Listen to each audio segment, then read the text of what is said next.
मनुष्य की सबसे बड़ी दुर्बलता क्या होती है? सोचिए। धन, प्रेम, अहंकार। मनुष्य की सबसे बड़ी दुर्बलता होती है उसके रहस्य। चाहे आप कितने भी शक्तिशाली क्यों ना हो, कितने भी प्रबल क्यों ना हो, परंतु उसके रहस्य उसके नाश की चाबी होती है। इसलिए यदि प्रबल रहना है, शक्तिशाली रहना है, समर्थ रहना है, तो अपने रहस्य को किसी को भी ना बताएं, ना मित्र को और ना ही शत्रु को, क्योंकि समय पड़ने पर कब कौन शत्रु हो जाए ऐसा कहना संभव नहीं। विभीषण को रावण के अमृत कुंड का ज्ञात था, इसीलिए प्रभु श्री राम रावण का वध करने में सफल हो सके। इसलिए उचित यही है कि आप अपने रहस्य को स्वयं तक ही सीमित रखें। विजय और पराजय का निर्णय तो युद्ध के अंतिम दिन होगा हस्तिनापुर युवराज। नियम तो केवल युद्ध का मार्गदर्शन करते हैं। अंत में कौन कितनी सीमा में रहता है और किसे सीमा तोड़ने का दंड मिलेगा, ये तो समय ही बताएगा। उचित है वासुद, परंतु मैंने जो कारण गिनवाए, क्या उसका उत्तर किसी के पास है? अर्जुन, भीम, युधिष्ठिर, किसी के पास उत्तर नहीं है। उत्तर मेरे पास है दुर्योधन।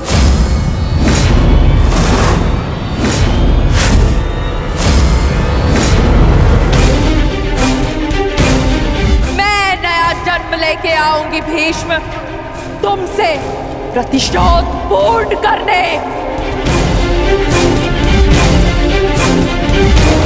देवी अंबा,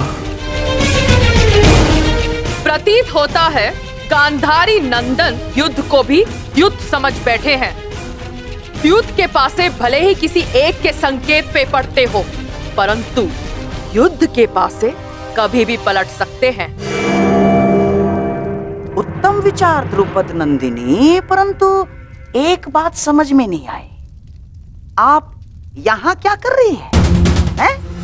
यहाँ युद्ध के नियम बन रहे हैं, आभूषण नहीं। मेरे आभूषण मेरे अस्त्र है गांधार नरेश। रहा आपके प्रश्नों का उत्तर कुमार दुर्योधन, तो मैं आपको बता दूं कि पांडव पक्ष में आपके हर योद्धा की काट है। तुम्हारे कवच कुंडलधारी मित्र कर्ण का उत्तर है द्रोण शिष्य पशुपतास्त्रधारी कौन्तेय अर्जुन। आपकी अगली सुरक्षा पंक्ति आचार्य द्रोण। तो कदाचित आप भूल रहे हो तो मैं आपको स्मरण करा दूं कि मेरे भाई धृष्टद्युम्न का जन्म द्रोण का वध करने के लिए हुआ है। रही बात आपके प्रिय मामाश्री की, नारायणी सेना की, तो मैं आपको बता दूं स्वयं नारायण पांडवों के मार्गदर्शक है। और शेष रहे आपके कुशल अनुभवी सेनापति गंगा पुत्र भीष्म, तो उन्हें मुक्त करने के लिए मैं स्वयं आप सबके सामने खड़ी हूं।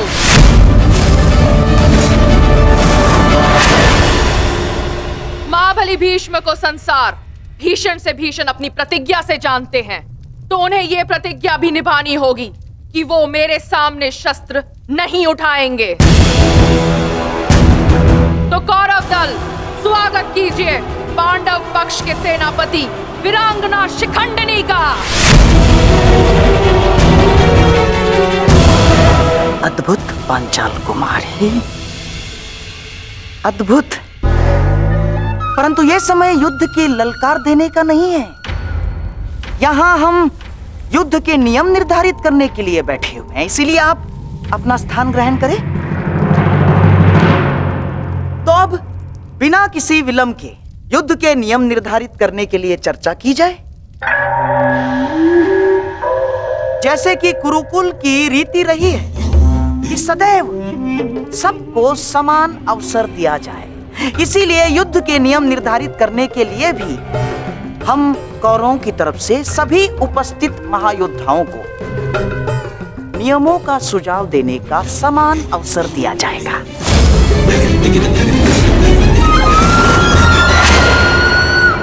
और हाँ, मैं ये जानता हूं कि पांडव पक्ष मामा श्री शकुनी का मुख अधिक समय तक नहीं देख सकते, इसीलिए मैं अपना सुझाव आरंभ में ही दे देता हूं। समस्त आर्यव्रत में युद्ध चाहे जितने भी दिन चले, परंतु आरंभ सूर्योदय से होता है और सूर्यास्त होते ही युद्ध भी थम जाता है। परंतु इस बार नियम में एक छोटा सा परिवर्तन होगा। सूर्यास्त के पश्चात भी युद्ध पर विराम नहीं लगेगा, तब तक जब तक अंधकार इतना सघन न हो जाए कि योद्धाओं को मशाल के प्रकाश में भी कुछ दिखाई न दे।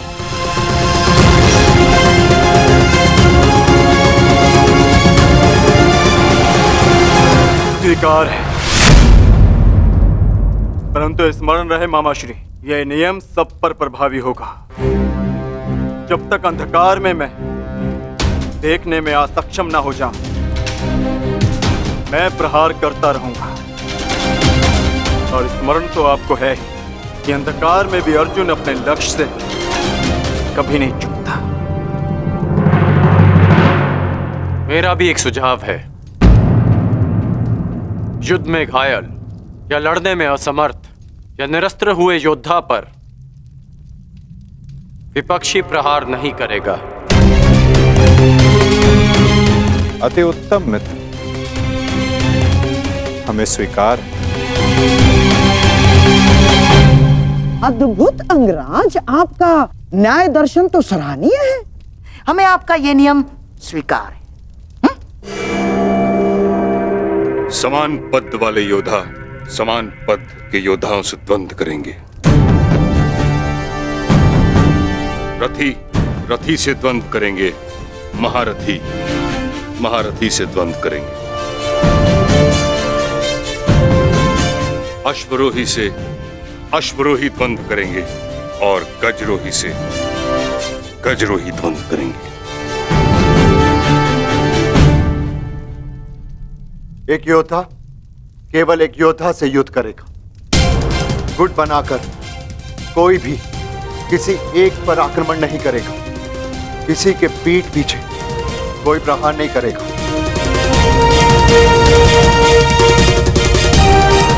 यदि विपक्षी ने पहले छल किया तो क्या प्रतिपक्षी को उसका उत्तर देने का अधिकार है?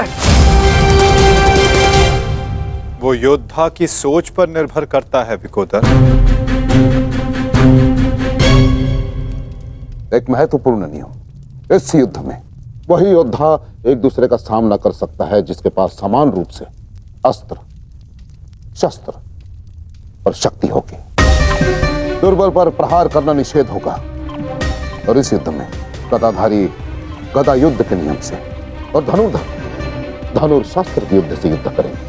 और सबसे महत्वपूर्ण नियम, इस युद्ध में किसी भी प्रकार का छल, कुचक या षड्यंत्र नहीं होगा। स्मरण रहे। हमें स्वीकार है।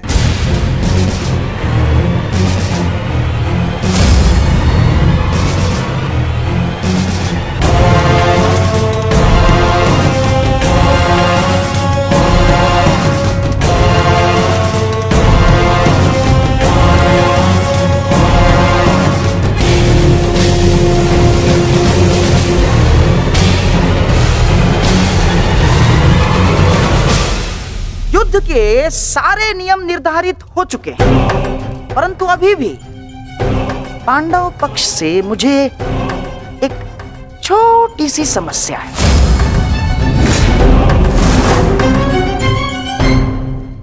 युद्ध के सारे नियम निर्धारित हो चुके हैं, परंतु अभी भी पांडव पक्ष से मुझे एक छोटी सी समस्या है।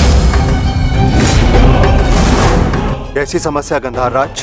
धर्मराज ना, अर्थात ये युद्ध समान पद, बल, शक्ति और हम हम पुरुषों के मध्य हो रहा है, तो आपके दल में एक स्त्री क्या कर रही है?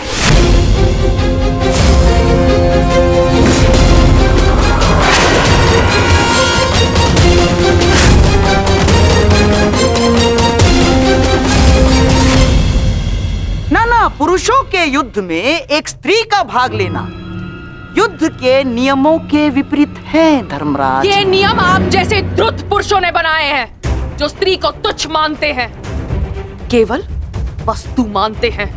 शिव शिव शिव शिव शिव शिव शिव शिव, ये क्या कह रही हैं आप? ये नियम तो स्वयं महादेव ने बनाए हैं। महादेव, आपको स्मरण है ना, जब देवी पार्वती ने असुरों का नाश करने के लिए माता काली का रूप धारण किया था, तो स्वयं महादेव ने भी उन्हें रोकने के लिए अपने बल का प्रयोग नहीं किया ना, अपितु वो स्वयं माता काली के समक्ष नतमस्तक हो गए। जब स्वयं ईश्वर इस नियम का पालन कर सकते हैं, तो हम तो केवल साधारण मनुष्य हैं। कोई भी पुरुष योद्धा एक स्त्री पर आक्रमण नहीं करेगा, यही युद्ध के आधारभूत नियमों में से एक है। और यदि ऐसे में यानी एक स्त्री को पांडव दल का सेनापति पद दिया जाता है, तो कौरव, बेचारे कौरव तो बिना युद्ध लड़े ही हार जाएंगे। क्या ये अधर्म नहीं है? बताइए। अपने सेनापति के प्राण बचाने के लिए और कोई मार्ग नहीं सूझा आप लोगों को? योद्धा सिर्फ योद्धा होता है, स्त्री या पुरुष नहीं। स्मरण है मां पार्वती, जिन्होंने काली का रूप धारण करके कितने असुरों का वध किया था। हम असुर नहीं है, हम साधारण मनुष्य हैं, मनुष्य, सभ्य मनुष्य। और सभ्य मनुष्य नियमों का पालन करता है। आप सेनापति पद छोड़ दे, यही धर्म है, क्यों धर्मराज?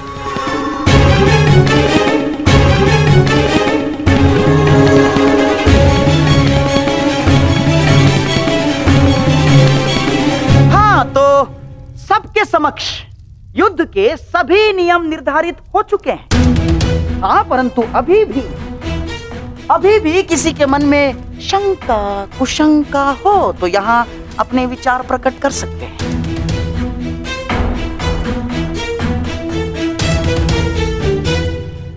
नहीं गांधार राज, इस सभा में बनाए सभी नियम और उपनियम हमें स्वीकार है।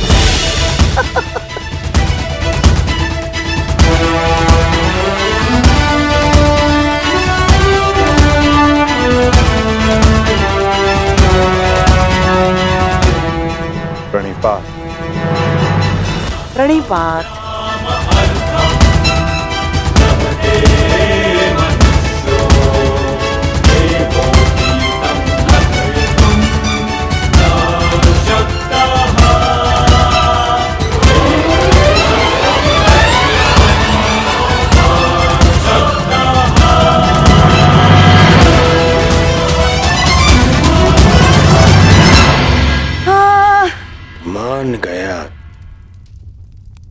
मान गया क्या रणनीति थी मामाश्री।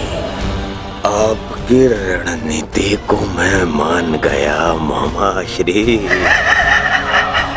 आपकी रणनीति का उत्तर तो आज कृष्ण के पास भी नहीं था। पूरी युद्ध की व्यूरचना ही बदल दी आपने साधु। साधु, परंतु सुनो, अब ये साधुवाद देने में समय व्यर्थ ना करो दुर्योधन। हमें केवल ये युद्ध आरंभ ही नहीं करना है, अपितु इस युद्ध को जीतना भी है। और युद्ध में विजय प्राप्त करने के लिए अनुकूल परिस्थितियां बनानी पड़ती हैं।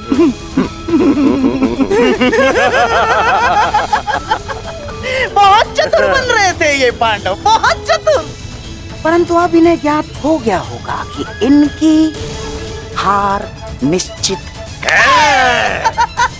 हमने जो चाहा वही हुआ है दुर्योधन।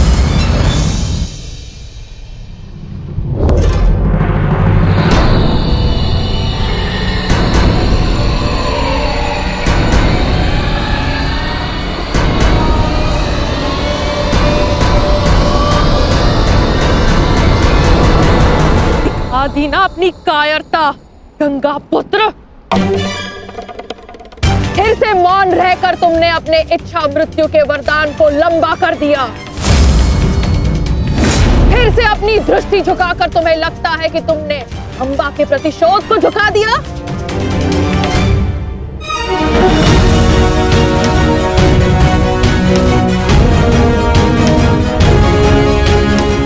आज सिद्ध कर दिया तुमने कि जब अपने प्राणों का प्रश्न आएगा तो गंगा का बेटा भी अधर्म का मार्ग चुन सकता है। ये आशा तो मां गंगा को भी आपसे ना होगी। ना मैंने नियम बनाए हैं, ना मैं कायर हूं और ना ही अधर्म के मार्ग पर। मैंने तुम्हें वचन दिया था अम्बा देवी कि जिस समय मेरे जीवन का कोई उद्देश्य शेष नहीं रहेगा, मैं तुम्हें वो शक्ति प्रदान करूंगा कि तुम मेरे इस जीवन का अंत कर सको। अब वो समय आ गया है।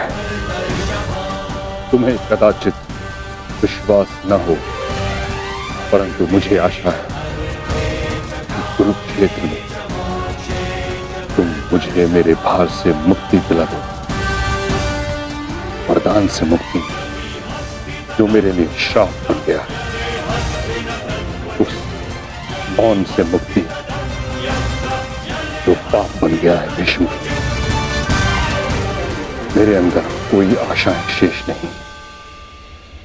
यदि शेष है तो केवल इस युद्ध का शाप।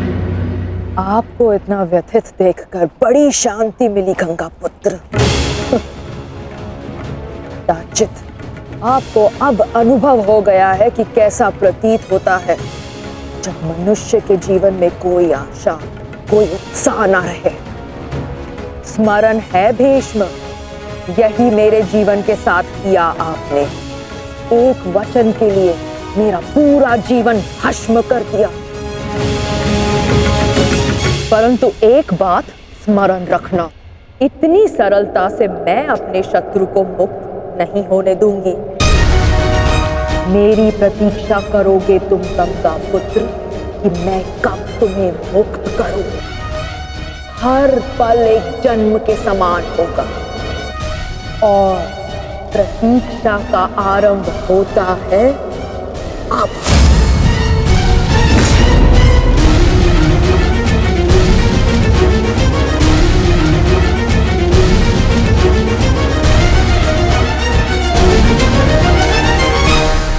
मैं उन्हें नहीं छोड़ूंगा जेस, उन्होंने हमारे साथ छल किया है।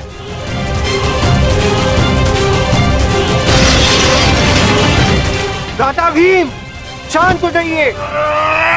ठहरो भीम, ये मेरा आदेश है।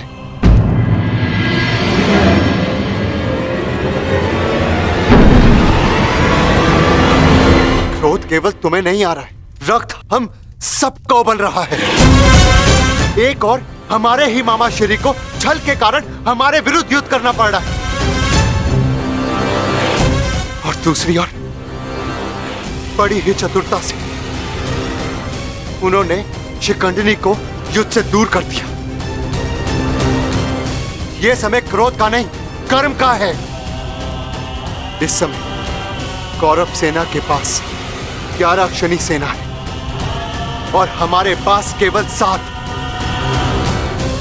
इस समय हमें हमारी शक्ति को एकत्रित करना होगा।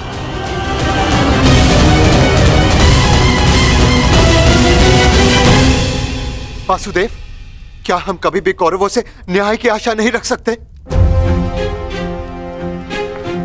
गांधार राज और दुर्योधन से तो हम न्याय की आशा नहीं रख सकते,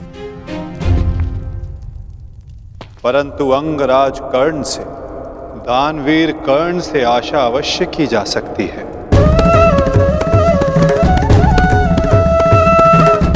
कि वो युद्ध में न्याय का पालन करेंगे, अपने वचन दान का मान रखेंगे।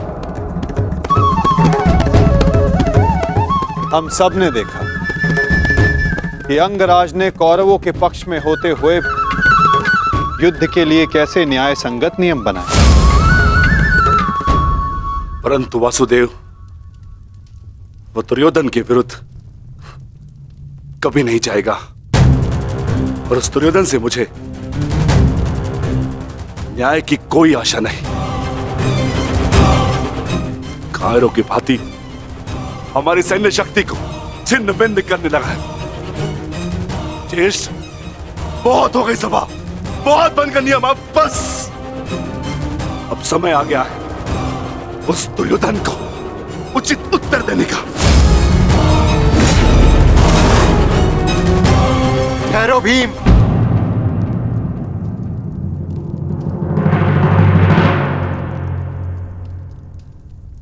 युद्ध का समय अभी नहीं हुआ है अनुज।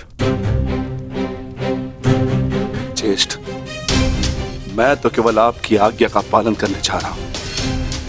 आपने तो कहा था ना कि समय अपनी शक्ति एकत्रित करने का है, तो बस मैं वही करने चाह रहा हूं। मैं अपने पूरे परिवार को इस महायुद्ध में सम्मिलित करने चाह रहा हूं। मैं अपने पुत्र महाकाय घटोत्कच और उसके साथी राक्षसों वीरों को अपनी सेना में सम्मिलित करने जा रहा हूं।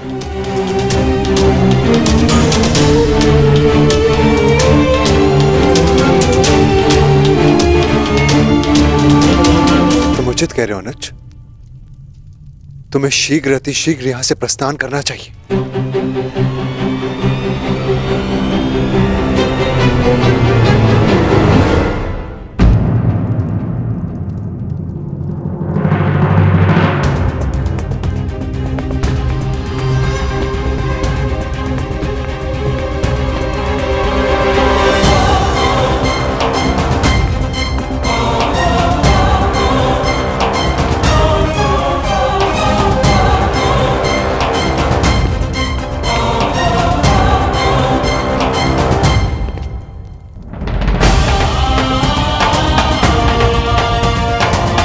मुझे आज्ञा दीजिए ज्येष्ठ,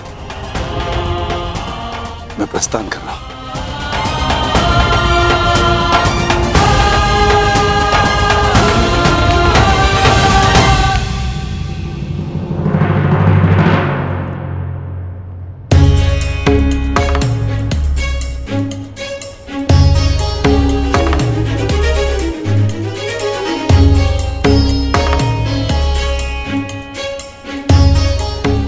प्रणिपात वासुदेव। मैं अपने पुत्र को लेने जा रहा हूं, आशीष दीजिए।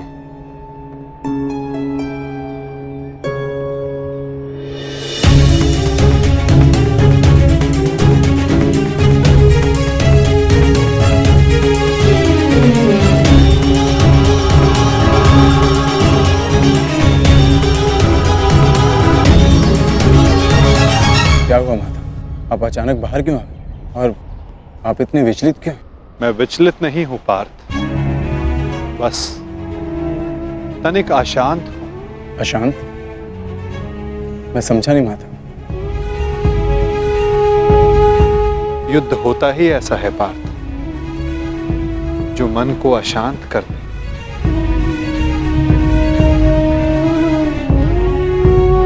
समय एक बहती धारा के समान होता है पार्थ। धारा का स्वर हमारे मन को आनंदित करता है, परंतु ये आवश्यक नहीं कि उस धारा का स्वर सदैव हमारे मन को आनंदित ही करे, उसे विचलित ना करे। फिर ये विचलन क्यों माता?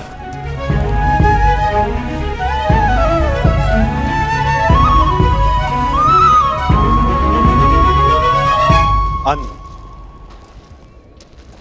सागर में जब तरंग उठती है तो वो उत्साह से भरी होती है पार्थ, और जब वही तरंग गिरकर अपना अस्तित्व खो बैठती है तब मन विचलित हो जाता है कि कदाचित वो तरंग और ऊंचा जा सकती थी, कदाचित उसका प्रारब्ध कुछ और हो सकता था।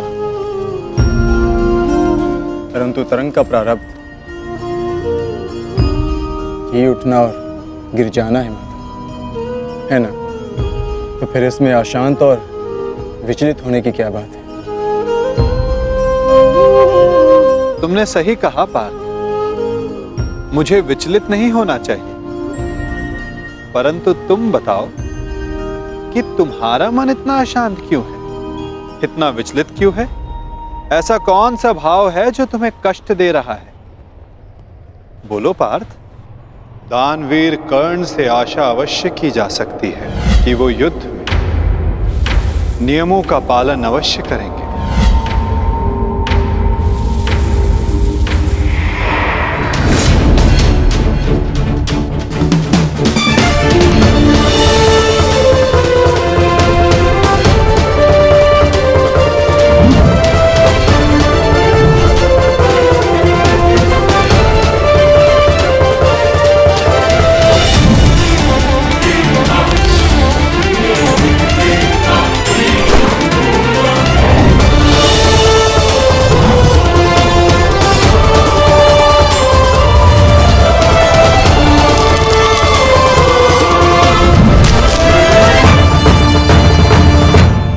वाह, कितना अद्भुत धनुधर है ये।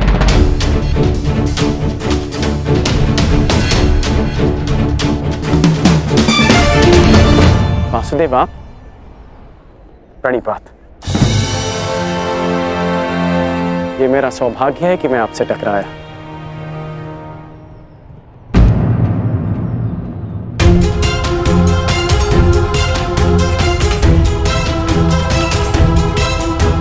सौभाग्य और दुर्भाग्य के लिए धन्यवाद और तानों का पात्र समय होता है अंगराज, मनुष्य नहीं। उचित परिस्थिति में उचित समय पर उचित मनुष्य से मिल जाना सौभाग्य होता है, और अनुचित परिस्थिति में उचित मनुष्य से मिलना दुर्भाग्य होता है कर्ण। आपका टकराना तो उचित ही होता है वासुदेव, इसलिए यह सौभाग्य होता है। आज्ञा दीजिए। प्रणिपात।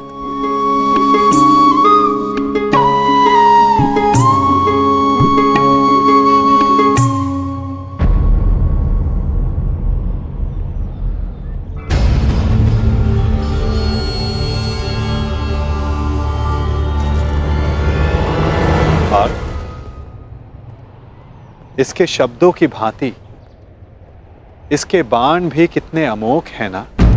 शब्दों का तो ज्ञात नहीं, परंतु लक्ष्य भेद करने के लिए मेरे बाण कर्ण से अधिक शक्तिशाली और तीव्र हैं माधव, और ये बात आप भली भांति जानते हैं। आज किसी के शब्दों में धार दिखाई दे रही है पार्थ।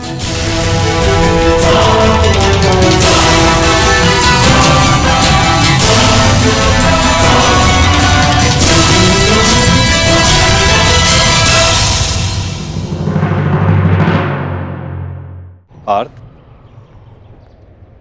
इसके शब्दों की भांति इसके बाण भी कितने अमोघ हैं ना। शब्दों का तो ज्ञात नहीं, परंतु लक्ष्य भेद करने के लिए मेरे बाण कर्ण से अधिक शक्तिशाली और तीव्र हैं माधव, और ये बात आप भली भांति जानते हैं। आज किसी के शब्दों में धार दिखाई दे रही है पार्थ।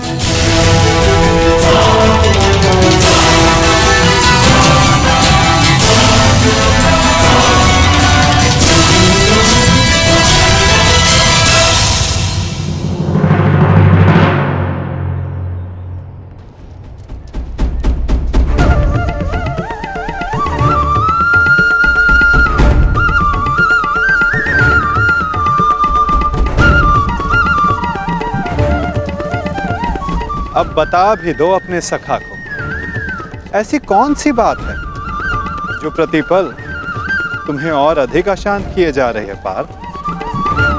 आप तो ऐसे कह रहे हैं माधव, जैसे कि आप तो कुछ जानते ही नहीं। कैसे जानूंगा, मैं कोई अंतर्यामी थोड़ी ना हूं। वाह माधव, जो संसार में कोई नहीं देख सकता उसे आप देख लेते हैं, जो सबके समक्ष है उससे अनजान होने का अभिनय करते हैं।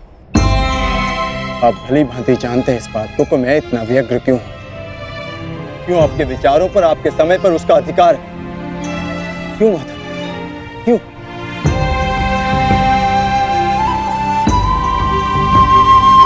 प्रशंसा उसकी की जाती है पार्थ जो प्रशंसा के योग्य होता है। महत्व उसे दिया जाता है जो महान होता है। और समय उसे दिया जाता है जो स्वयं समय को परिवर्तित करने की शक्ति रखता हो। और मैं क्या, कर्ण की कुशलता और लगन को देखकर उस पर कोई भी मोहित हो सकता है। ऐसा कोई नहीं जो कर्ण की कुशलता को अनदेखा कर सके। केवल उनके जो उसके प्रति ईर्ष्या रखते हैं। बस बस माधव, रुक जाइए।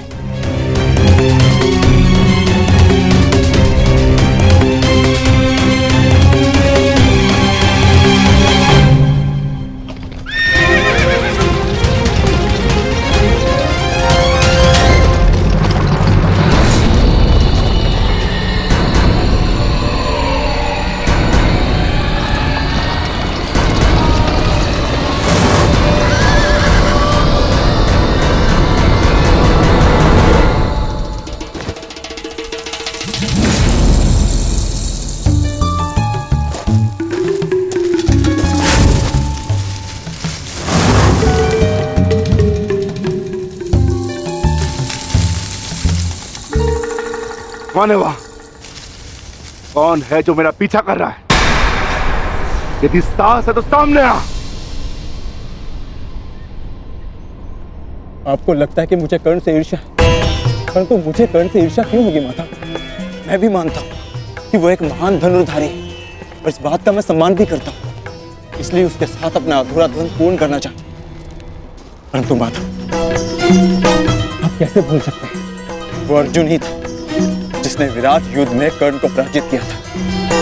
वो अर्जुन ही था जिसने कर्ण के रहते हुए पांचाली के स्वयंवर को विजित किया था। मैं स्वीकार करता हूं कि कर्ण एक महान योद्धा है, धनुर्धारी, परंतु मुझे आज तक उसमें कोई अद्भुत बात नहीं दिखी। परंतु आज एक विचित्र बात का भान अवश्य हुआ है कि आपके हृदय में अर्जुन से अधिक कर्ण बसता है।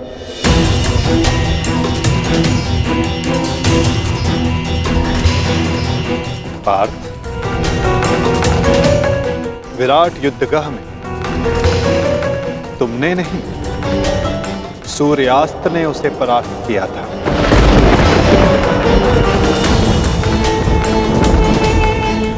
पांचाली के स्वयंवर एक सूत के प्रति क्षत्रियों के दीर्घाह ने जीता।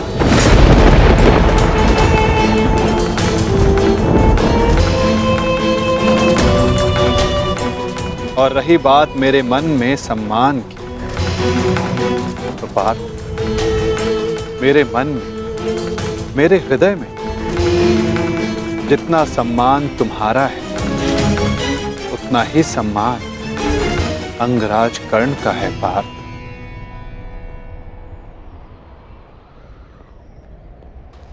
जलधारा की शक्ति का अनुमान उसकी सतह को देखकर नहीं लगाया जा सकता। पार्थ, जलधारा की शक्ति उसके भीतर छिपे उथल तरंगों में होता है। पार्थ, जिसका अनुमान समय आने पर सबको हो जाता है। सत्य सदैव वो नहीं होता पार्थ जो सबको दिखाई देता है। सत्य वो भी होता है जो हमारी दृष्टि देख नहीं सकती।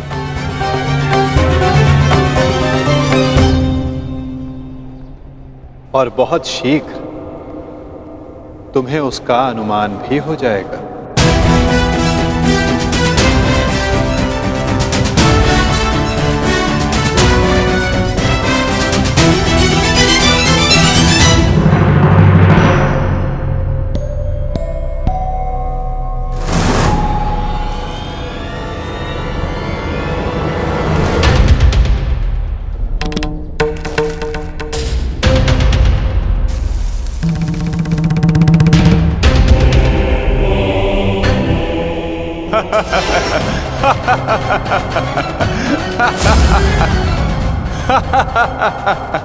कौन हो तुम? तुम्हें अनुमान भी है किस पर हंस रहे हो? जानते हो मैं कौन हूं? तो मेरा नाम क्या है? बता दीजिए ना भद्र। आपका रूप देखकर तो भय लगता नहीं, कदाचित आपका नाम इतना भयंकर हो जिसे सुनकर मेरी हंसी चली जाए। तुम जानते हो मैं कौन हूं? यदि मैंने अपना परिचय दे दिया तो तुम श्वास भी नहीं ले पाओगे। और यदि मैंने आपके कर्मों का दंड दे दिया तो आप अपना नाम भी भूल जाएंगे भद्र।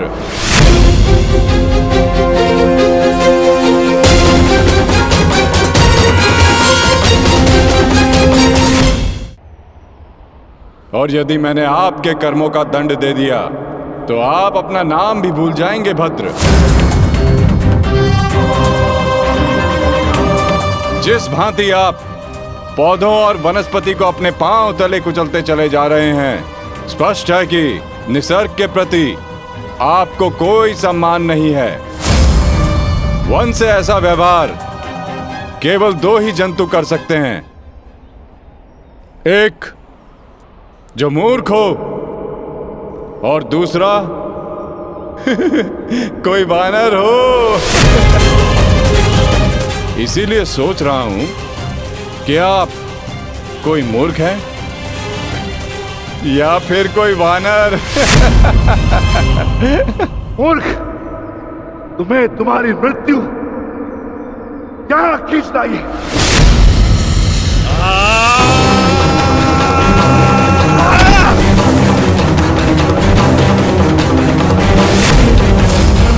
बड़ा चतुर बनता है, तुझे अभी मैं सिखाता हूं कि बड़ों के साथ कैसे व्यवहार करना चाहिए। कुछ भी सीखने के लिए मैं सदा प्रस्तुत हूं भद्र, आगे बढ़िए।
तुम साधारण मनुष्य नहीं हो सकते।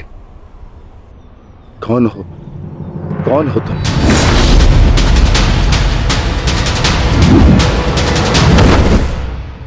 कहा था ना अपना परिचय देना भूल जाओगे।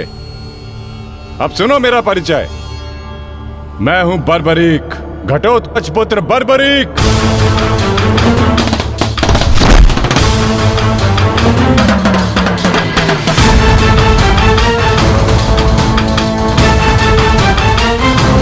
बालक, अपना परिचय देने से पूर्व मेरा नाम तो जान लेते।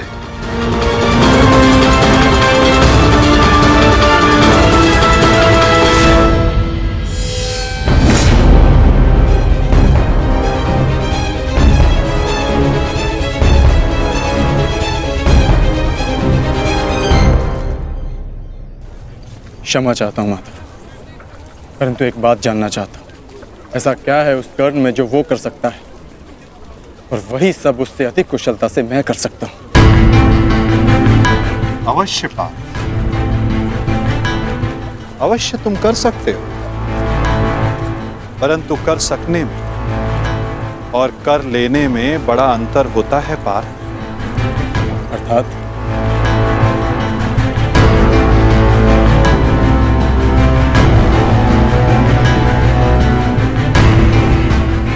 शब्द और अर्थ के फेर में मत पड़ो पार्थ, उससे कोई लाभ नहीं होता। नहीं माधव, लाभ है। बहुत गुणगान सुन लिया कर्ण का। आज तक मैंने आपकी हर बात आंख मूंद कर मानी है, परंतु आज मुझे साक्ष्य चाहिए, प्रमाण चाहिए कि कर्ण श्रेष्ठ क्यों है। तुम्हें पूर्ण विश्वास है पार्थ कि तुम प्रमाण पाना चाहते हो? हाँ माधव। ठीक है अर्जुन, मैं तुम्हें सिद्ध करके दिखाता हूं। कदाचित उसके पश्चात तुम्हें विश्वास हो जाए। यदि फिर भी विश्वास ना हुआ तो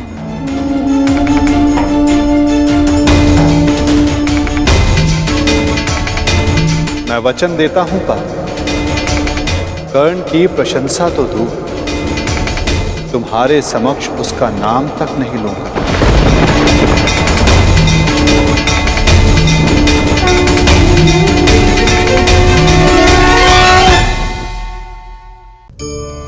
मनुष्य का मन बड़ा विचित्र होता है, कल्पना में ही विकास करता है, संपन्न भविष्य का स्वप्न देखता है और कल्पना में ही जो नहीं हुआ उससे भय खाता है। और यही भय मनुष्य का सबसे बड़ा शत्रु है। हमारे भविष्य के मार्ग में, हमारे आनंद के मार्ग में सबसे बड़ी बाधा है। अब आप लोग मुझसे पूछेंगे कि इसका तोड़ क्या है, भय से मुक्ति कैसे पाई जाए? तो ये प्रश्न आप स्वयं से पूछिए, तनिक सोचिए। जब आप एक सुंदर भविष्य की कामना करते हैं तो उसे पाने के लिए आप परिश्रम करते हैं ना? ठीक उसी प्रकार भय से मुक्ति पाने के लिए आप उससे लड़ जाएं और उसका निवारण आपको स्वतः ही मिल जाएगा। इसलिए जब भी भय आपको सताए तो उससे भागे नहीं, उससे घबराए नहीं, क्योंकि भय का काम ही होता है आपको भयभीत करना। इसलिए जब भी भय आप पर आक्रमण करे तो आप भी उस पर पहले ही आक्रमण कर दें। आज मुझे साक्ष्य चाहिए कि कर्ण श्रेष्ठ क्यों है। मैं तुम्हें सिद्ध करके दिखाता हूं, कदाचित उसके पश्चात तुम्हें विश्वास हो जाए। यदि फिर भी विश्वास ना हुआ तो मैं वचन देता हूं पार्थ, कर्ण की प्रशंसा तो दूर, तुम्हारे समक्ष उसका नाम तक नहीं लूंगा।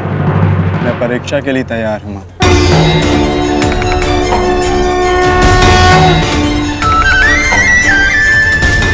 उन दो पर्वतों को देख सकते हो पार्थ?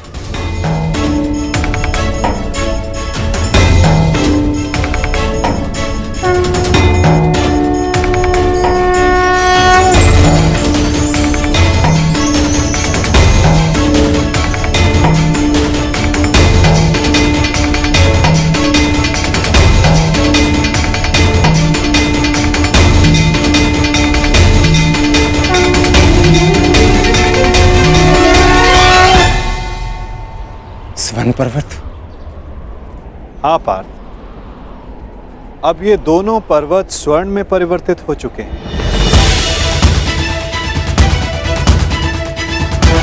अति सुंदर। स्वर्ण वो वस्तु होती है पार्थ जिसे हर कोई अर्जित करना चाहता है। और अब मैं ये कहता हूं कि इन दोनों स्वर्ण पर्वतों पर तुम्हारा अधिकार है। और मैं ये चाहता हूं कि इन दोनों स्वर्ण पर्वतों को समान मात्रा में बांटकर इन ग्राम वासियों में दान कर दो। परंतु पार्थ, एक बात का स्मरण रखना, इन पर्वतों का सारा स्वर्ण दान करना होगा।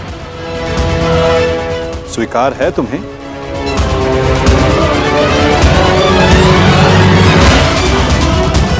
मुझे स्वीकार। आज्ञा दीजिए मां। ग्रामवासियों,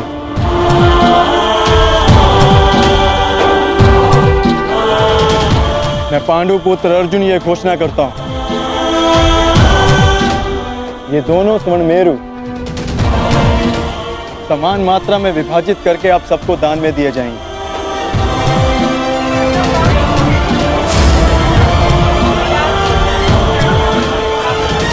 इसलिए आप एक पंक्ति में खड़े हो जाएं और अपना अपना भाग लेकर आगे जाएं, और विश्वास रखिए सबको समान मात्रा में स्वर्ण मिलेगा। पांडु पुत्र अर्जुन के, पांडु पुत्र अर्जुन के, पांडु पुत्र अर्जुन के, पांडु पुत्र अर्जुन के।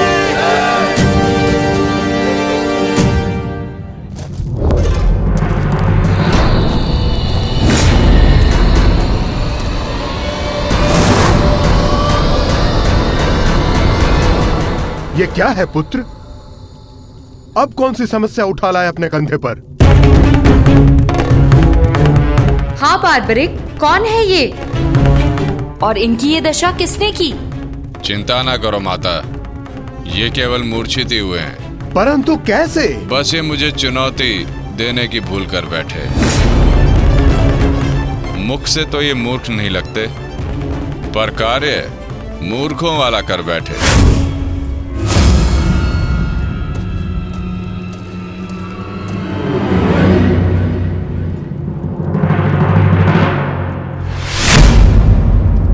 पिताश्री, पिताश्री, पिताश्री, पिताश्री, पिताश्री, मारवी पानी लेके आओ। क्या हुआ पिताश्री? क्या हुआ? ये क्या अनर्थ कर डाला तुमने? तुम्हें पता भी है ये कौन है? ये पिताश्री है मेरे, तुम्हारे पितामह मध्य पांडव महाबली भीम है ये,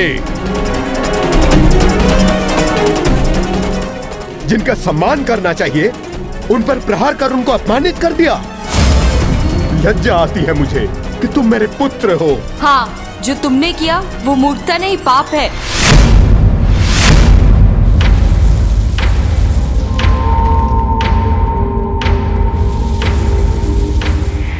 रुको,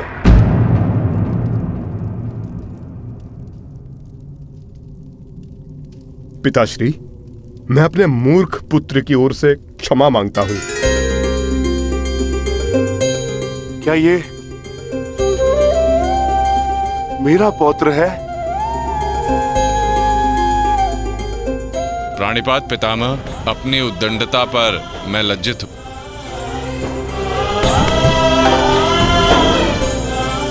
और मैं गर्वित हूं कि तुम मेरे पौत्र हो।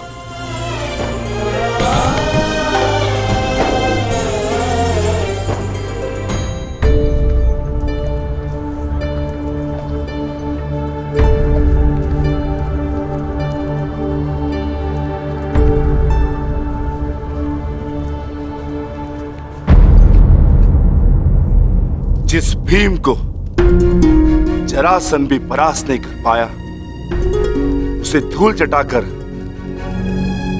बार्बरिक ने यह सिद्ध कर दिया वो कुशल योद्धा है। मैं बहुत प्रसन्न हूं ये जानकर कि तुम्हारी धमनियों में मेरा रक्त बह रहा है। जीते रहो पुत्र। आज बहुत समय के पश्चात तुमसे द्वंद्व करके मुझे बहुत आनंद आ गया।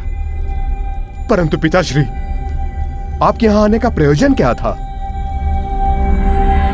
प्रयोजन है पुत्र, और वो प्रयोजन तुम्हें और बार्बरिक को सिद्ध करना होगा। आदेश दीजिए पिताश्री।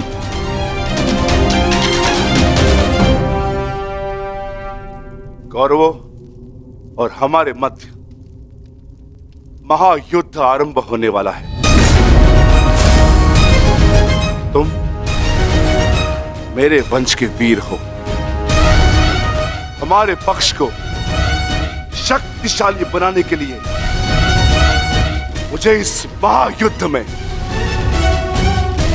मेरे परिवार की आवश्यकता है। मुझे मेरे कुशल और बलवान पुत्र और पौत्र की आवश्यकता है।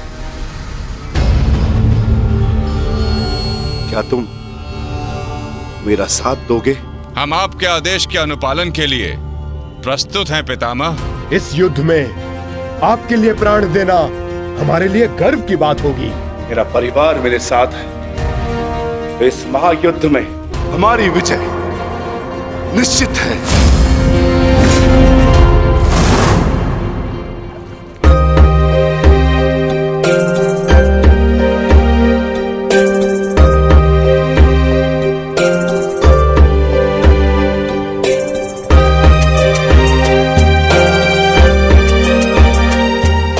ये लोग तो पहले भी अपने भाग का स्वर्ण ले चुके हैं।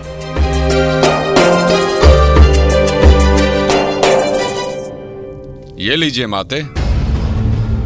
पुत्र, ये युद्ध संसार के इतिहास का सबसे भीषण युद्ध है। क्या तुम्हें भय नहीं लग रहा? माते, क्या आपको अपने पुत्र पर विश्वास नहीं है? मैं एक योद्धा हूँ और मेरा जन्म एक दैत्य परिवार में हुआ है। युद्ध से भयभीत होना न एक योद्धा का धर्म है और न ही दैत्य का गुण। आपके पुत्र का कौशल युद्ध में निसंदेह महत्वपूर्ण साबित होगा। मैं नहीं जानता कि कौन उचित है और कौन अनुचित, कौन दोषी और कौन पीड़ित। मैं युद्ध लड़ूंगा तो केवल न्याय के लिए। अपने रण कौशल, प्रतिभा और साहस से सबको आश्चर्यचकित कर देगा आपका पुत्र। मुझे तुम पर गर्व है पुत्र। मैंने स्वयं को वचन दिया है माते कि युद्ध में मैं निर्बल पक्ष की ओर से ही लड़ूंगा। चलें पुत्र। अवश्य पिताश्री।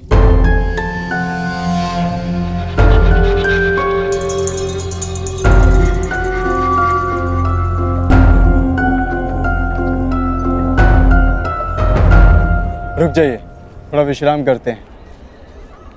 कुछ समय पश्चात पुनः प्रारंभ करेंगे।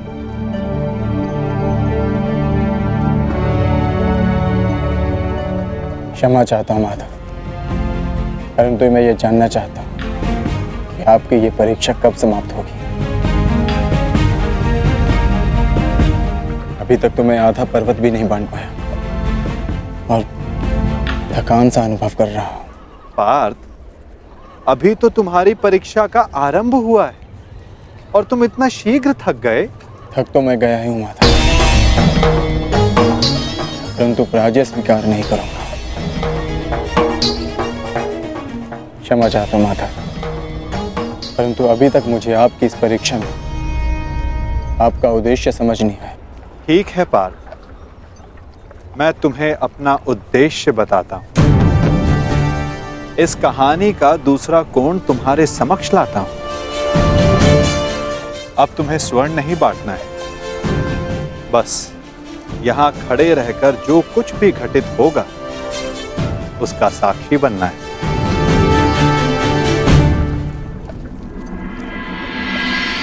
दिव्य दृष्टि से, बाण शक्ति से जीते ये सारा रण। शांत चित्त धरे, आत्मबल भरे, जीते हर बाधा गण। सूर्य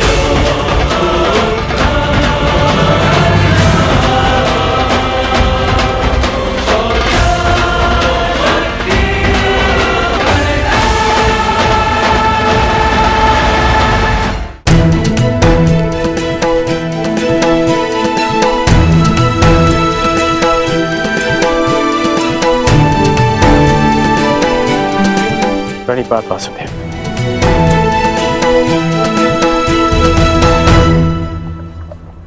आदेश कीजिए कि कैसे आपने मुझे स्मरण किया। मित्र, एक महत्वपूर्ण कार्य के लिए तुम्हारी सहायता चाहिए मुझे। बड़े समय से इस कार्य को पूर्ण कैसे करूं, उसके विषय में सोच रहा था, तो तुम्हारा स्मरण हुआ है। और मुझे पूर्ण विश्वास है कि तुम्हारे अतिरिक्त इस कार्य को और अधिक उत्कृष्टता से कोई नहीं कर सकता। ये मेरा सौभाग्य है कि आपने मुझे अपना मंतव्य पूर्ण करने के लिए योग्य समझा। वो तो स्वर्ण पर्वत देख सकते हो मित्र।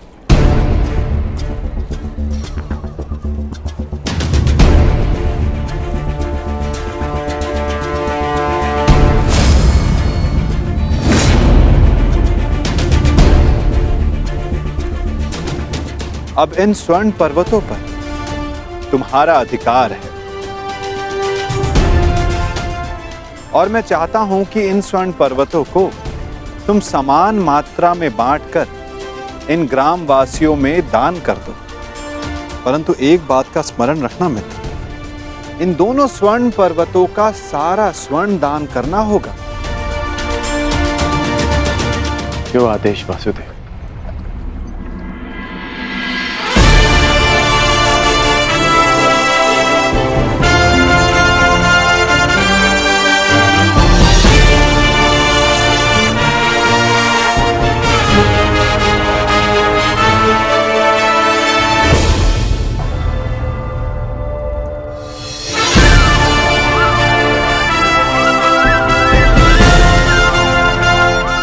मैं सभी ग्रामवासियों से निवेदन करता हूं कि ये दोनों स्वर्ण पर्वत अब आपके अधीन हैं।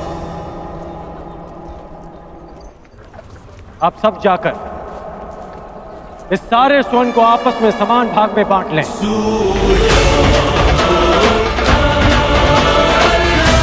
जाइए।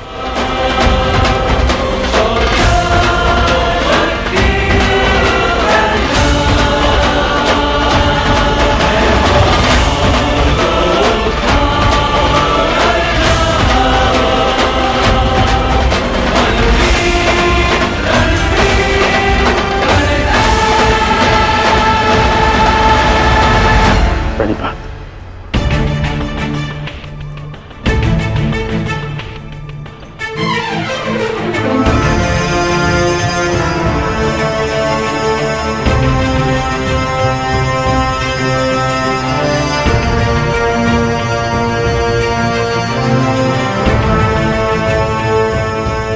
तुम्हें ये स्वर्ण इन ग्राम वासियों में बांटना था,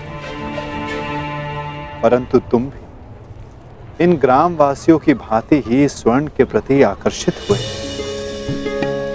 कदाचित तुम स्वर्ण को ऐश्वर्य और सम्मान प्राप्त करने की वस्तु समझते हो। तुमने अपने अनुमान से इस स्वर्ण को इन लोगों में दान किया, परंतु तुम्हें इसका ज्ञात नहीं था कि किसको कितनी आवश्यकता है। और कर्ण के मन में इस स्वर्ण को लेकर कोई आकर्षण, कोई लालच नहीं था पार्थ। और ये सब ग्राम वासियों में दान करके वो वापस लौट गया। पार्थ, जिस पर दान करने का उत्तरदायित्व हो, उसके मन में वस्तु के प्रति लोभ नहीं होना चाहिए।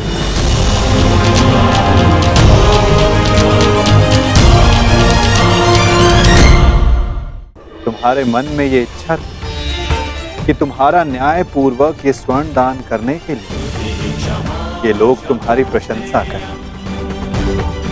और कर्ण के मन में केवल कर्म करने की इच्छा थी पार्थ, फल पाने की नहीं।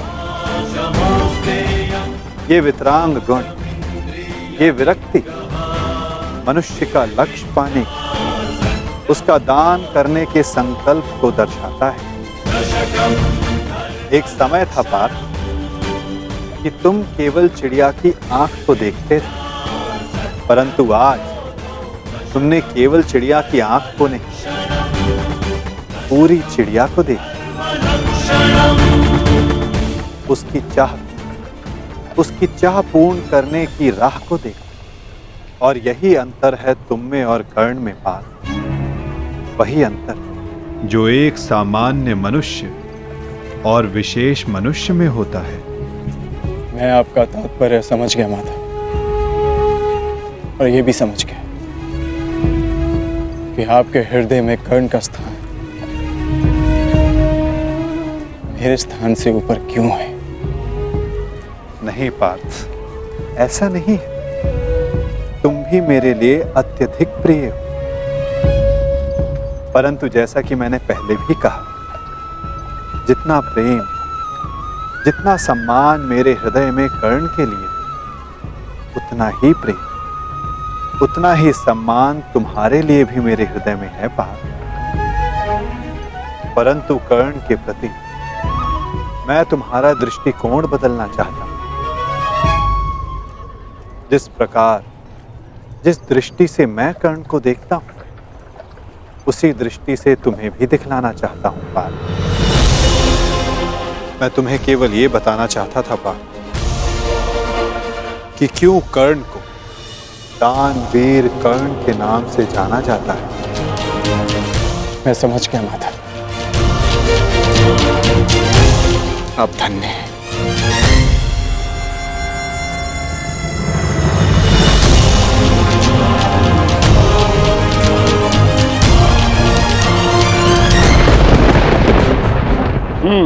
बड़ा दानवीर है ये कर्ण वासुदेव। आपकी परीक्षा तो पूर्ण हो गई, अब मेरी बारी। अब मैं बताऊंगा कि दानवीर होने के नाम पर कितना बड़ा ढोंग कर रहा है ये कर्ण। अब केवल अर्जुन को ही नहीं, पूरे संसार को ज्ञात होगा ये सूर्यपुत्र कर्ण कितना महान दानवीर है।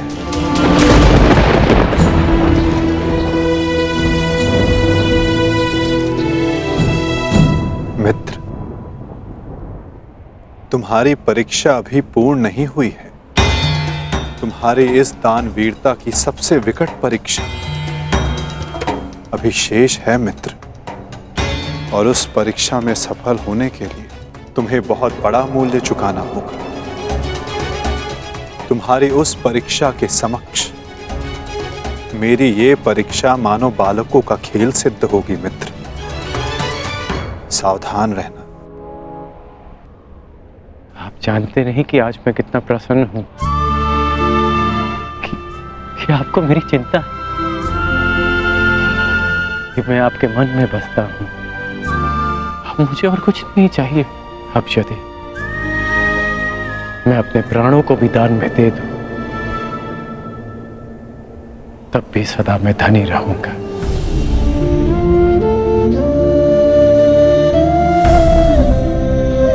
बड़ी बात वासुदेव।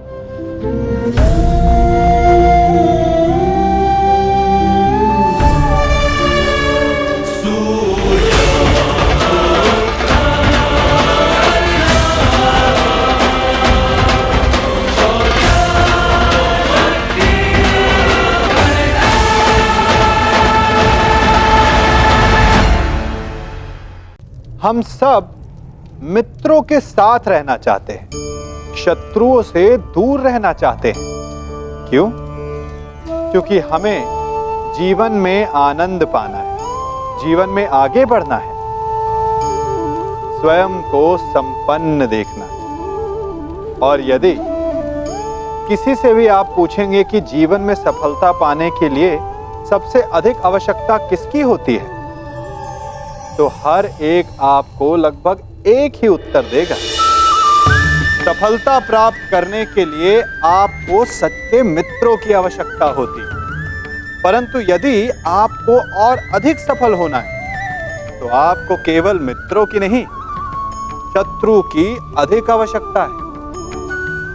अब आप कहेंगे, ये मैंने कैसी बात कर दी? तनिक स्वयं सोचिए। जब भी संकट आता है तो मित्र क्या करते हैं? आपकी सहायता करने के लिए आपके साथ खड़े हो जाते हैं, और संकट के समय में शत्रु और बड़ा संकट बनकर हमारे समक्ष खड़े हो जाते हैं। मित्र हमें सहायता देते हैं, अपनी शक्ति देते हैं, परंतु शत्रु आपके भीतर छिपी शक्ति को बाहर लाता है, आपको और अधिक बलवान बनाता है।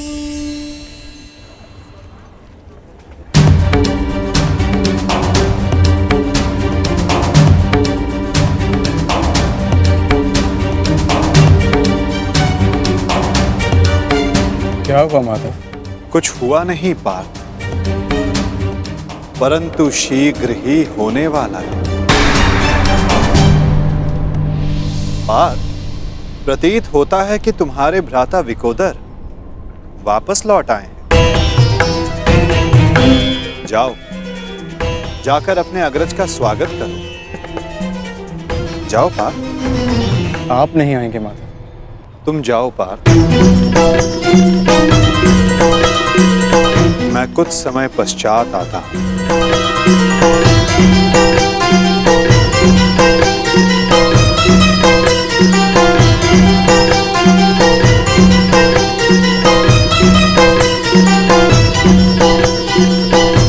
मुझे क्षमा कर देना वीर बर्बरीक। बस करो नकुल, मुझे कुछ नहीं हुआ है। कुछ नहीं हुआ? राधा भीम, आप अपनी दशा देख रहे हैं? किसने किया ये सब? बस एक बार उसका नाम बता दीजिए, जीवित नहीं छोड़ूंगा उसे। मैंने।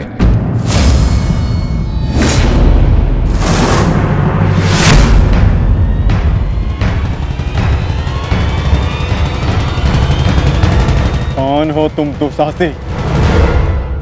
आपका पौत्र पितामह।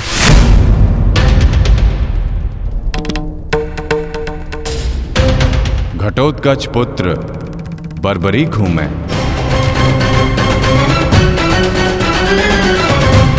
इसकी मार से जो चिन्ह मेरे शरीर पर पड़े हैं, इसका अर्थ तुम समझते हो अर्जुन? इसका अर्थ है कौरवों पर हमारी विजय तो निश्चित है अनुज।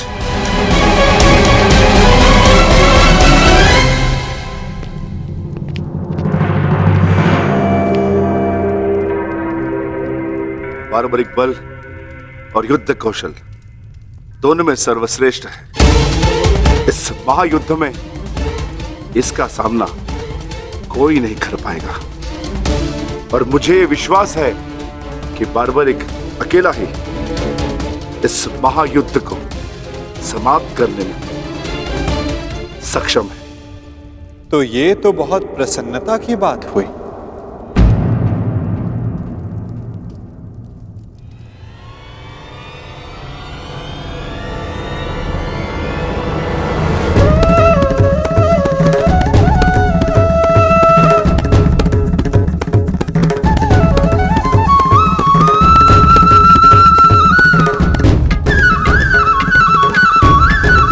वासुदेव, ये मेरा पौत्र बार्बरिक है। बार्बरिक, ये मेरे भगवान कृष्ण।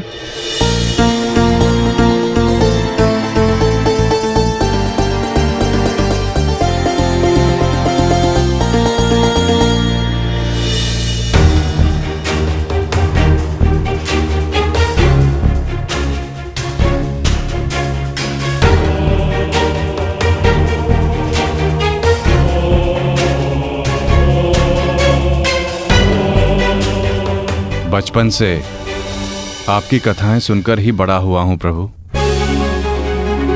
आप मेरे स्वप्न में आते थे। मैंने देखा कि आप ही मेरे मुक्ति मार्गदर्शक हैं।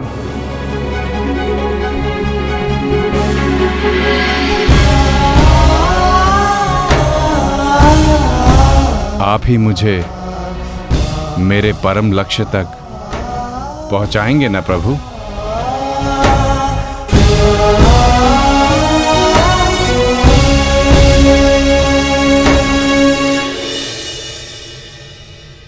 तो तुम्हें लगता है बर्बरीक कि तुम स्वयं ही अकेले इस युद्ध को समाप्त कर सकते हो?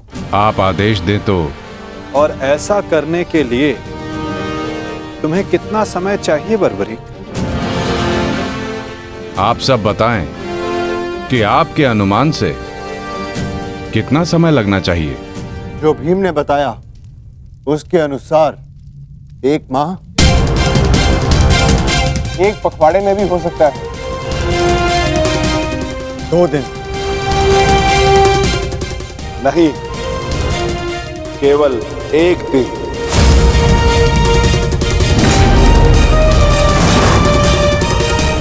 बताओ बात भरे। सही उत्तर क्या है? किसी का नहीं काकाश्री।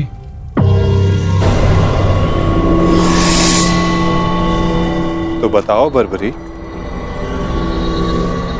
कितना समय लगेगा तुम्हें? केवल उतना जितना 3 बाणों का संधान करने में लगता है।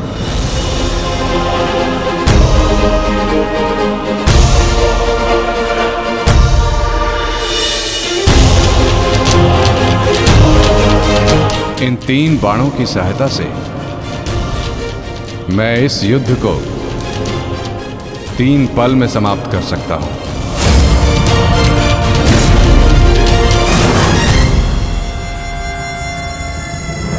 चाहे जितने भी शत्रु मेरे समक्ष हों, इन 3 बाणों से मैं सभी का नाश कर सकता हूं।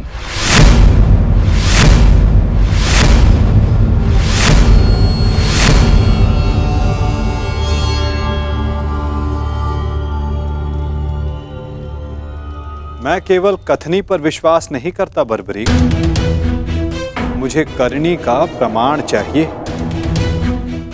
दे सकते हो? तुम राधे नहीं कुंती पुत्र हो, स्वयं सूर्य नारायण के अंश हो तुमका।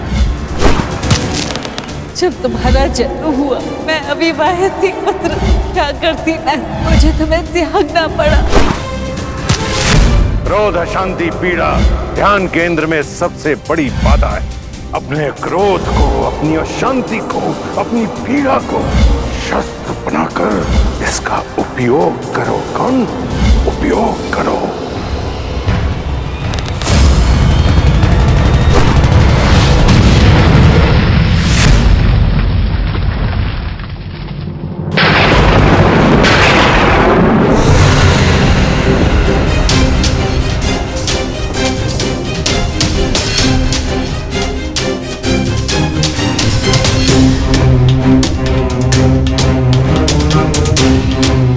मैं इंद्र हूं, देवराज इंद्र। सूर्य को भी अपने नियंत्रण में कर सकता। तो तुम क्या हो? जितना भी अभ्यास करना है कर लो। का धनुष से बाण चला लो। हाल के बिना योद्धा को मरना ही होता है।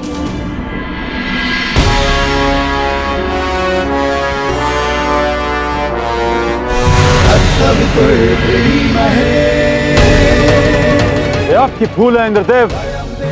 यदि आप अपने पुत्र का प्रहार बन सकते हैं तो मैं भी अपने पुत्र की ढाल बन सकता हूं। मेरे मार्ग में बाधा मत बनिए सूर्यदेव। जितना प्रयास करना है कर लीजिए, परंतु इस दानवीर कर्ण को कोई नहीं बचा सकता।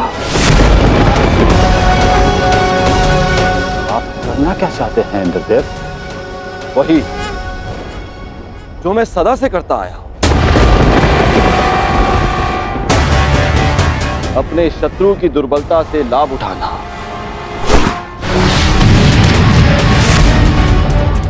मैंने सुना है कि सूर्य उदय के समय यदि कर्ण से कोई दान मांगे तो वो अस्वीकार नहीं करता, मांगने वाले को निराश नहीं करता, दान अवश्य देता है। अर्थात कर्ण की दुर्बलता उसकी दान वीरता है और उसकी शक्ति वो कवच और कुंडल, तो जन्म से ही उसके लिए आपका आशीर्वाद है। जब एक ब्राह्मण दान में उससे वो कवच कुंडल मांगने जाएगा तो इस संसार को पता चलेगा कितना महान है ये सूर्यपुत्र कर्ण। यदि दान दिया तो मेरे पुत्र अर्जुन के हाथों अपने प्राण खोएगा, और यदि नहीं दिया तो मेरे हाथों सम्मान। सूर्यदेव, इन दोनों ही परिस्थितियों में विजय तो देवराज इंद्र की ही होनी। यह धर्म है इंद्रदेव। कवच और कुंडल कर्ण को उसके पिता का दिया हुआ उपहार है। यदि आपका पुत्र मेरे पुत्र को पराजित करने में असमर्थ है तो इस भांति आप एक बहुत ही नीच कार्य करेंगे। यह अनुचित है। इसमें अनुचित क्या है सूर्यदेव? आपने अपने पुत्र कर्ण की रक्षा के लिए उसे कुंडल और कवच दिए। मैं अपने पुत्र अर्जुन की रक्षा के लिए वो कुंडल और कवच छीन लेना चाहता हूं। मैं ऐसा कदापि होने नहीं दूंगा। वो तो आपकी क्षमता पर निर्भर करता है सूर्यदेव। आप जो करना चाहते हैं आप करने के लिए स्वतंत्र हैं, परंतु कल या तो आपका मान रहेगा या आपके पुत्र को आपका दिया हुआ उपहार। मेरा पुत्र है वो सूर्य पुत्र कर्ण। शीघ्र ही आपको अपनी भूल की अनुभूति हो जाएगी। कल प्रातः संसार पर सूर्य का प्रकाश पड़े या ना पड़े, परंतु ज्ञान का प्रकाश आपकी बुद्धि पर अवश्य पड़ेगा।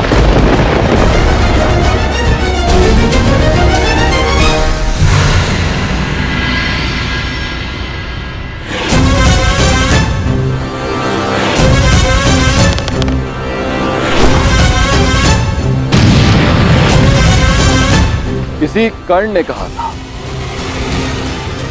यह युद्ध एक यज्ञ है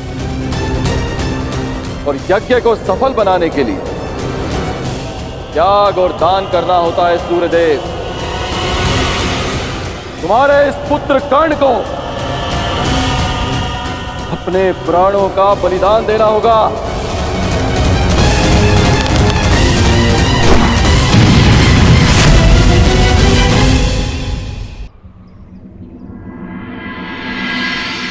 मुझे ये बाण मेरी आराध्य देवी ने दिए हैं प्रभु। इन बाणों के लक्ष्य पर जो शत्रु होगा उन सभी का नाश हो जाएगा प्रभु। परंतु इतने भीषण युद्ध में तुम अपने शत्रुओं को पहचानोगे कैसे बारबरीक? सभी शत्रुओं पर लक्ष्य साधना इतना सरल कार्य नहीं। यदि तुमने अपने इन बाणों का संधान किया तो तुम्हारे मित्र भी मारे जा सकते हैं, और वो निरपराध भी जो इस युद्ध में भाग नहीं ले रहे। इसलिए मुझे ये 3 बाण दिए गए हैं प्रभु। मेरे पहले बाण में भरी लाल भस्म मेरे सभी मित्रों और सहयोगियों को चिन्हित करेगी। मेरा दूसरा बाण उन सभी को चिन्हित करेगा जो इस युद्ध में भाग नहीं ले रहे या निष्पक्ष हैं।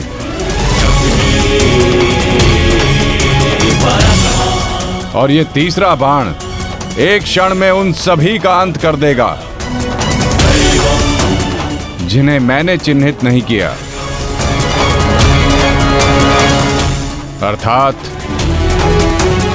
मेरे शत्रुओं का नाश। असंभव। मैं नहीं स्वीकारता। प्रत्यक्ष को प्रमाण की आवश्यकता नहीं है माधव। मैं यहां हूं, आप यहां हैं, और मेरे बाण भी। आप चाहें तो मेरा परीक्षण यहीं ले सकते हैं। बस लक्ष्य बताएं। तो ठीक है बारबरीक, लक्ष्य भी तुम्हारे समक्ष प्रस्तुत है। इस वृक्ष को देख रहे हो? इस वृक्ष के सभी सूखे पत्तों को अपना लक्ष्य बनाओ। परंतु स्मरण रखना बारबरीक, इस वृक्ष का कोई भी हरा पत्ता या कोई भी अध सूखे पत्ते का लक्ष्य भेदन नहीं होना चाहिए। स्वीकार है? आदेश का पालन होगा।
सभी अनचिन्हित पत्रों का लक्ष्य भेद हो।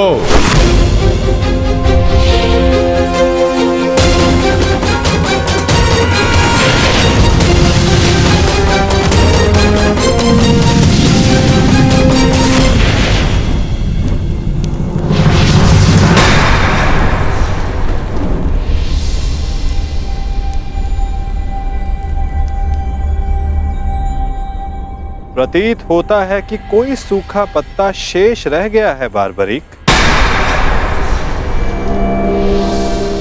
तुम असफल हुई।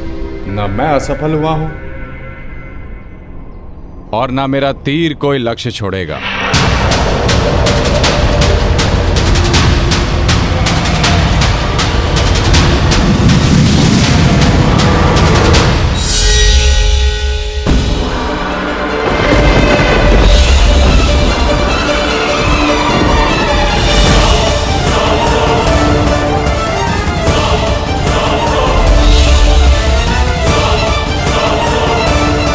आपके चरण मेरे बाण के लक्ष्य के मध्य में आ रहे हैं प्रभु।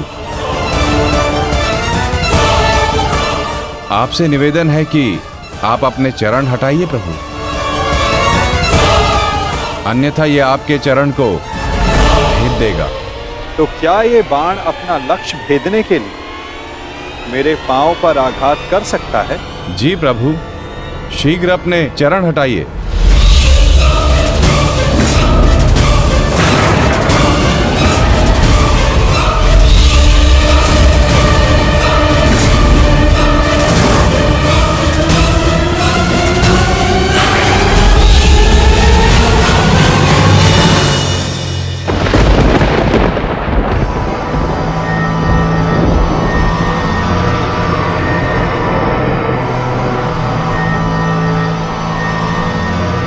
ये क्या किया वासुदेव?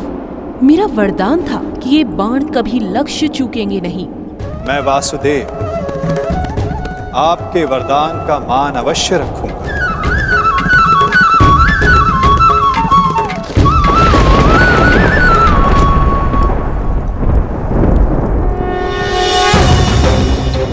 देवी, आपका ये बाण मेरा चरण भेद नहीं पाया, परंतु अब से मेरे शरीर का ये भाग सबसे दुर्बल होगा। और अब कोई भी बात मेरे इस स्मरण स्थल को भेद पाएगा। ये मेरा वचन है देवी, और यही मेरे इस देह को त्यागने का कारण बनेगा।